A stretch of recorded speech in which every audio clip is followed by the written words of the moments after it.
নমস্কার বন্ধুরা, চলে এসেছি আবার একটা নতুন রান্নার রেসিপি নিয়ে। আজকে বানাচ্ছি মশলা পনির। এই মশলা পনিরটা খেতে কিন্তু দুর্দান্ত স্বাদের হয়। সেই জন্য পুরো টিপস অ্যান্ড ট্রিক্স অবশ্যই ফলো করবে আর ভিডিওটির প্রথম থেকে শেষ পর্যন্ত অবশ্যই দেখবে। দেখুন কিভাবে বানাচ্ছি। পনিরগুলো টুকরো টুকরো করে কেটে নিয়েছি। আপনারা আপনাদের পছন্দ মতো ছোটো বা বড়ো সাইজে করতে পারেন। এবারে কড়াইয়ে দিয়ে দিলাম সর্ষের তেল। আমি এটা সর্ষের তেলেই বানাবো। এদিকে পনিরে দিয়ে দিলাম নুন আর হলুদ। নুন হলুদ দিয়ে আলতো হাতে এটাকে মাখিয়ে নিতে হবে। এইভাবে নেড়ে নেড়ে মাখিয়ে নিলে পারে সবগুলো পনিরের গায়ে নুন ও হলুদ লেগে যাবে। এবারে কড়াইয়ে তেল গরম করে পনিরগুলো ভেজে নিতে হবে। আমি এখানে শ্যালো ফ্রাই করছি, তোমরা চাইলে ডিপ ফ্রাই করতে পারো। যেহেতু শ্যালো ফ্রাই করছি সেই জন্য আমাকে কিন্তু একটু খাটনি বেশি করতে হবে।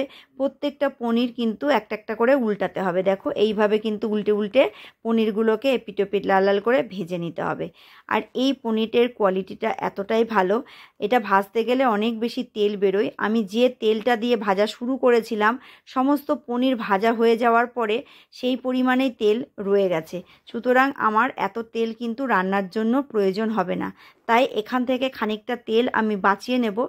অন্য সময় অন্য কোনো রান্নাতে এই তেলটা ব্যবহার করে নেওয়া যাবে। এখন ফোড়ন দিয়ে দিলাম জিরে। এখানে শুকনো লঙ্কাও ফোড়ন দিতে পারো, আমি আর শুকনো লঙ্কা এখানে ফোড়ন দিলাম না। নেড়ে চেড়ে নিলাম। এবারে দিয়ে দিলাম টমেটো কুচি। টমেটো কুচি দিয়ে দেবো নুন আর হলুদ। নুন হলুদ দিয়ে একটু নেড়ে চেড়ে নেব। হালকা একটু নেড়ে চেড়ে নিলেই হবে।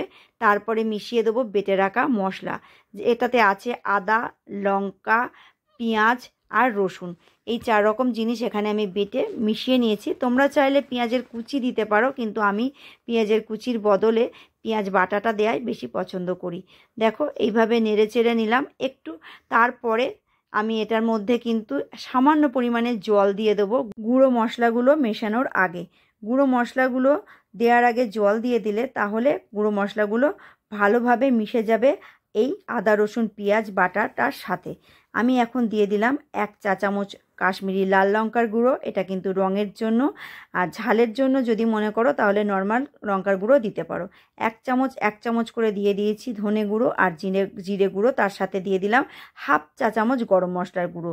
এবারে কাজটা হলো কষিয়ে নেওয়া। ভালো করে কষিয়ে নিতে হবে। আর কষাতে কষাতেই আমি দিয়ে দিলাম খানিকটা পরিমাণে, মোটামুটি 1 চা চামচ পরিমাণে কসুরি মেথি। সেটা দিয়েও আর একটু কষিয়ে নিলাম।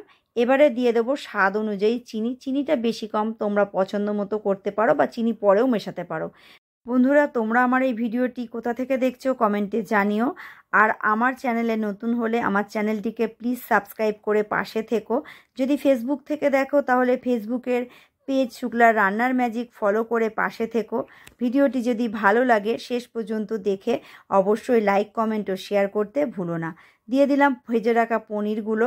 পনিরটা দিয়েও আবারও নেড়ে চেড়ে মশলার সাথে পনিরের সাথে একটু ভালো করে মিশিয়ে নিতে হবে। এরপরে দিয়ে দেবো প্রয়োজন মতো জল। আমি পনির ভেজে যে পাত্রটাতে রেখেছিলাম সেটার মধ্যে বেশ অনেকটা পরিমাণে তেলও উঠেছে আর হলুদও ছিল, সেই জন্য ওই পাত্রটা ধুয়েই কিন্তু জল দিয়ে দিলাম। আর যদি মনে হয় আরেকটু জল দেওয়ার দরকার তো আরেকটু জল দিয়ে ঢাকা দিতে হবে।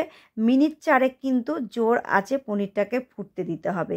টকবক করে ফুটে গেছে। পনিরের মধ্যে কিন্তু খুব বেশি ঝোল ঢোকে না, তবে মোটামুটি ঝোল একটু ঢুকে গেছে। এখন এর বেশি আর ফোটানোর দরকার নেই।